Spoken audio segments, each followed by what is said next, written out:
కర్నూలు జిల్లా తొగ్గులి మండలం బొందిమడు గ్రామంలో ఎంఆర్పీఎస్ రాష్ట్ర నాయకుడు టీఎం రమేష్ గత 8 రోజుల కిందట హత్యకు గురయ్యారు. ఈ సందర్భంగా ఎస్సీ కమిషన్ చైర్మన్ జవహర్ మరియు ఎస్సీ కమిషన్ సభ్యులు ఎంఆర్పీఎస్ నాయకులు వారి స్వగ్రామానికి వెళ్లి వారి కుటుంబాన్ని పరామర్శించి ప్రభుత్వం నుంచి రావాల్సిన సహాయ సహకారాలకు తమ వంతు కృషి చేస్తామని హామీ ఇచ్చారు. కమిషన్ సభ్యులతో కలిసి ఆ కుటుంబాన్ని పరామర్శించడానికి రావడం జరిగింది. వచ్చిన తర్వాత కొన్ని ల్యాబ్సెస్ అనేవి కూడా ఉన్నాయి. ఆ ల్యాబ్సెస్ని కూడా అధికారులతో మాట్లాడి ఇమీడియట్గా ఆ కుటుంబాన్ని ఆదుకునే విధంగా కూడా చర్యలు తీసుకోమని కోరాను.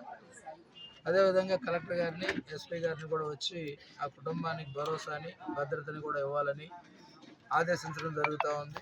దాంతోపాటుగా ఈ రాష్ట్రంలో కులరహిత సమాజం కోసం, సమాజ నిర్మాణం కోసం ఈ కమిషన్ పనిచేయాలనే సంకల్పంతోనే చంద్రబాబు నాయుడు గారు ఈ బాధ్యతలు అప్పచెప్పారు.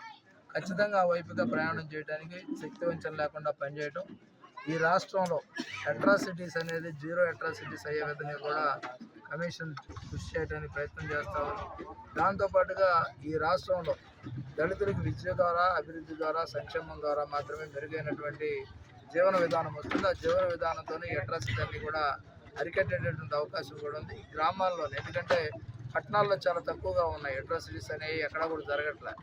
కానీ గ్రామాల్లోకి వచ్చినప్పుడు ఇంకా, ఎందుకంటే ఎంత అభివృద్ధి చెందుతున్నటువంటి పరిస్థితుల్లో కూడా ఈ విధంగా ఉండటం దురదృష్టకరం.